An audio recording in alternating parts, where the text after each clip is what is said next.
Yo, so to kick this video off, I'll go in with my gold comb and I'm combing everything with the grain, everything in this original pattern, trying to get all of that hair pulled forward and trying to get that hair lifted off of the head as much as possible before I cut it down to its desired length. Then I go in with a number 2 guard and I'm just cutting with the grain consistently. I need to see what this hair is doing, so I'm taking little chunks off by little chunks while protecting the crown as much as possible before I dig into the crown.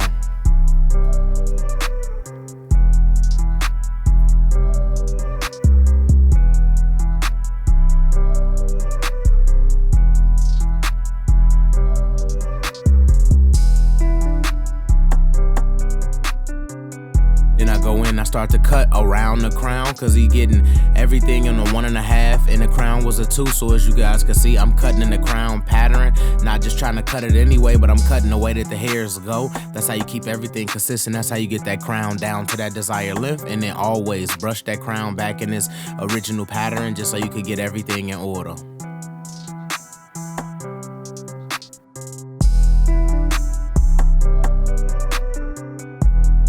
Then I go in with my gold babeless and I'm just doing a rainbow shape indentation on my first guideline, breaking into the bottom of the wave.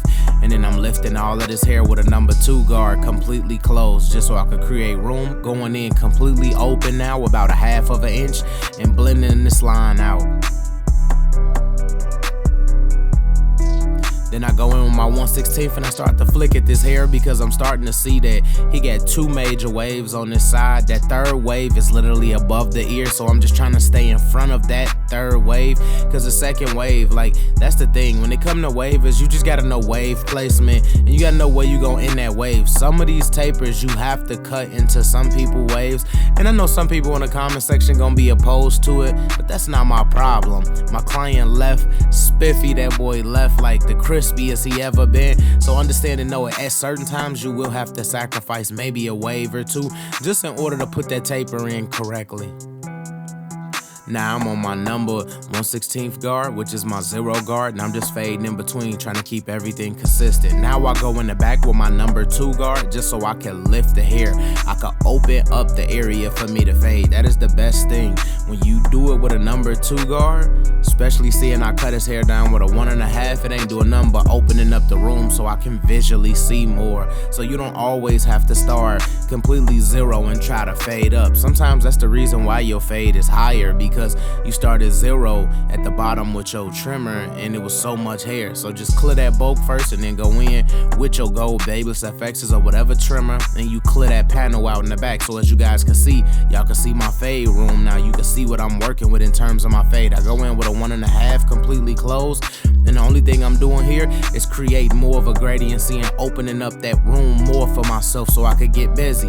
My next move, I go in completely open with my babeless FXs about 1 inch, and I'm giving myself some fade room so I can blend this whole area out. Then I go halfway right here in the back and I'm just nudging at my line and at my space. I'm on the 2nd notch right here. And I drop them fully closed here, and as you guys can see, blew this whole area out. Now I go in with a 1/16 guard, completely closed, and I'm just nudging at this line because I'm starting to see that gradiency, so you don't want to go in too high. I go in halfway right here and I'm flicking. As you guys can see, my blades are not laying flat. Looking at it from the side, I'm using the hilt of my blade, which is the most important part of my blade, so I could create soft guidelines and fade into darker areas without having to use extra guards. Y'all know when y'all come to my channel, I'm gonna teach y'all hacks. I do this better than anybody in terms of hacks, analogies, and just comparing it to, you know, real life situations. This is what I do. As you guys can see, hilt of the blade, I'm never laying my blade flat, and I got my gradient effect already without even having to use my 1/8 guard. And that's just by law. That's technique. That's why I'm able to slay in 30 minutes. So, hey, get in the game, know your guard system, and I promise you this thing gonna work out. So on this side, I just repeat the same steps, going in with my babeless gold FXs in that rainbow shape, and I'm gonna blow this whole panel out for you guys.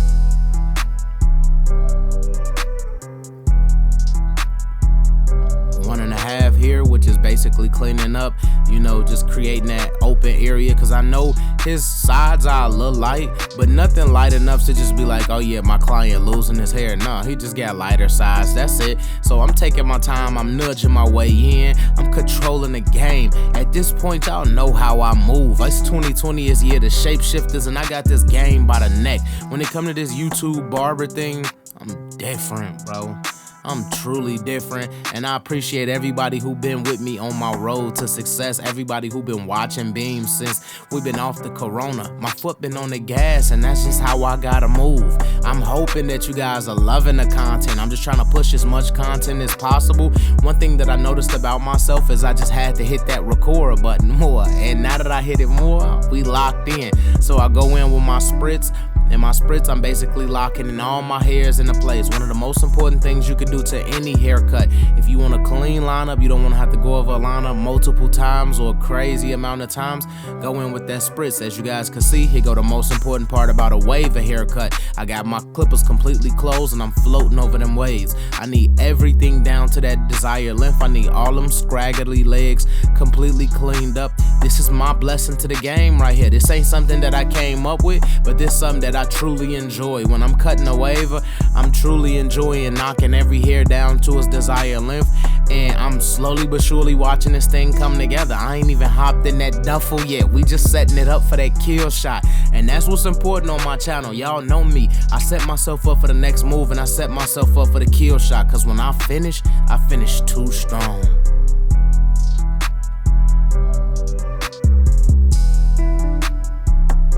Treating the crown the same way I treat the top of the head, just knocking off the real important hairs and making sure that that crown is still solidified and not poofy.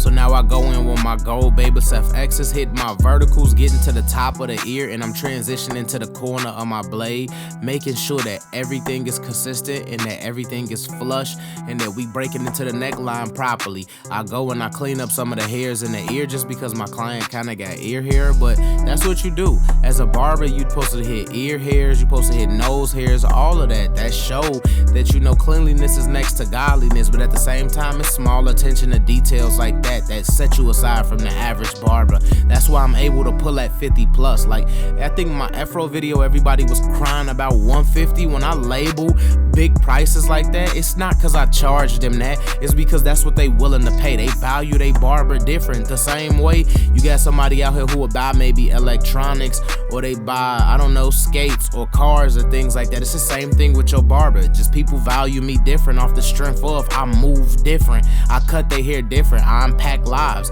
I unpack that whole self-esteem thing when they dealing with me. So y'all better understand and know, when y'all see them big prices, understand that's because somebody tipped. Like, get your mind right. I hate going back and forth with stands and spectators in the comment section when that's not what I'm built for.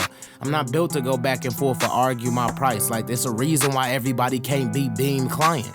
Like, I don't attract cheap, I attract upper echelon individuals who can continuously spend that money, because that's what I'm attracting. So at the end of the day, remember, if you out here and you feel like your barber charging $20 to do the same thing, congratulations, because your barber clearly don't know they worth, and that's just bars. Like, I don't know what else you want me to say. Sorry that I can get $150 for a haircut and your barber can't. Like, what? That's what I be meaning. So I don't want nobody to feel like I'm attacking anybody. I'm not. I'm just addressing the situation because I don't like going back and forth on the keyboard. I don't like typing all day. I'd rather put it in the video state at one time, because I got a $200 haircut coming up real soon. It ain't clickbait. It's the fact that people are tipping for that. So now I go in with my boy Sean Cutt's hair color enhancement card, staying back 3 to 4 inches, and I'm just hitting it with this dark brown no drip. No drip is literally the best color enhancement on the market. Temporary color enhancement is built for the skin. It's completely waterproof, and it's not a chemical based product at all, so you don't have to worry about breaking out or patch testing. We literally hit off on every meter on this color, which is why I know for a fact my color is the best out there. Same thing with the cordless compressor. You got everybody out here using these cheap color compressors or whatever. Y'all don't understand the type of innovation that went behind Beam Team cordless compressor. The fact that I'm not just a regular YouTuber. I don't YouTube. YouTube ain't my life. Like, YouTube is one of the biggest things in my life, but it's not my life at all. I'm an innovator. I create products. I beam in the shop. Like, I do a lot. And a lot of people neglect the fact that I'm an educator. I'm a true life educator. All exposed. We host our own private classes. People pull up 600, thousands of people. Like, I really life educate. I pull up to locations and I educate. I do way more than just YouTube. So like, just being focused on me, I need y'all to understand that when it come to beam, I'm a true life innovator. That's a fact. I'm a true life influencer. That's a fact through YouTube. I'm a true life barber. Like, I do a lot. That's what's important to me. I'm all over the place, but that's what make you great. I'm not solely trying to just be no YouTube star. This not for me. But when in terms of educating, bringing some game to y'all, dropping some real life knowledge, applying hacks, analogies throughout my haircuts, that's what I do. So I'm in here with my Barber Magic pencil now, and I'm concealing the line. And be on the lookout, man. We getting ready to drop some Barber Magic pencils. We just still in the middle of like a developing stage right now. So I go in with my Babeless FXs, and I'm hitting this line just so I can blend out the concealer and start to lighten it up. And as you guys can see, it's looking nasty.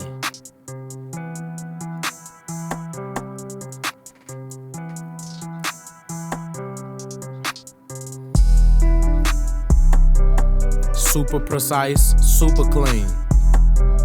Some are probably asking in the comment section why'd I double up on color. I doubled up on color just cause fibers you can build on top of them. I know I'm past that clip, but doubling up after you use the regular color to fibers will give you that more of a solidified look. Now I go in, stretching the skin, angling that razor at a 45-degree angle, bringing everything back. Y'all know how I feel when it come to these beards.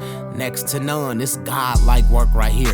This is something that I literally arc out myself. It's no such thing as involving my clippers in a situation like this.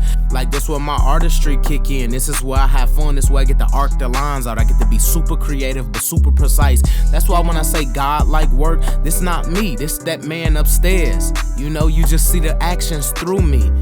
Like, this not something that I learned. It's something that I was gifted with off the porch at 9 years old. That's why I step this way. I'm completely different than any individual on YouTube you will ever meet. Like, this not something that grew on me over the years. Since 9 years old on the porch, I knew I was gonna be in the game. Just like this, I knew for a fact. It started too young in me. You can't control that. When it starts as a young age, you destined for this. That means the situation is written and you gotta learn how to rock and roll with that. Of course we got our rocky roads. Of course you got your mess ups, your hiccups, or whatever it is throughout the game. But internally we built for this. And when you come to a senses to accept that, which is why when I was going through engineering school, we all know engineering is good. You get benefits, 401ks, all of that special stuff. And you get the same thing now in barbering to be able to protect yourself, have some type of benefits, some type of liability when you in the shop. But I'm a creative person. I couldn't see myself sitting at nobody's desk and clocking in for them whenever. Like, I gotta control my own destiny, and that's important. It's nothing wrong with anybody who work a day-to-day job or clock in. I just knew that wasn't gonna be for me. That's not just the type of person I am. I'm my own boss. I gotta rock and roll on my own. As you guys can see, this is gas 93 premium. So I go in with my Babeless FXs and I'm just sculpting this beard, not doing too much but knocking off some of the loose hairs, keeping it heavy and masculine in the chin area. And as you guys can see, unfortunately, in an imperfect world, we do get these clients that come in. They do look crazy by the head.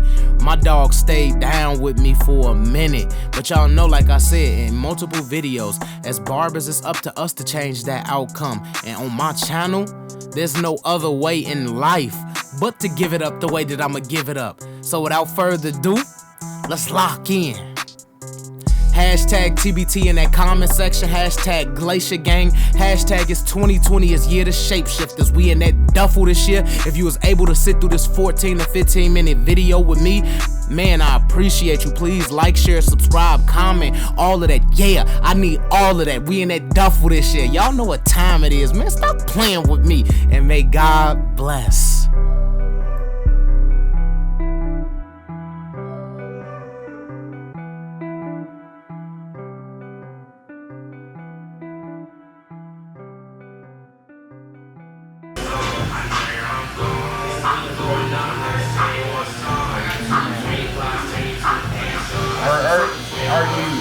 I appreciate it. I was waiting 2 months for it. Hey, y'all, you too. Y'all heard him. It popped off. Y'all had an appointment like that Friday. You said y'all had soon. shut down. You said as soon as the corona kicked off, you had an appointment. Man, but yeah, like soon as y'all shut the shop down, like I had an appointment. Y'all seen it. 2 months. Tell me what y'all think about this in that comment section.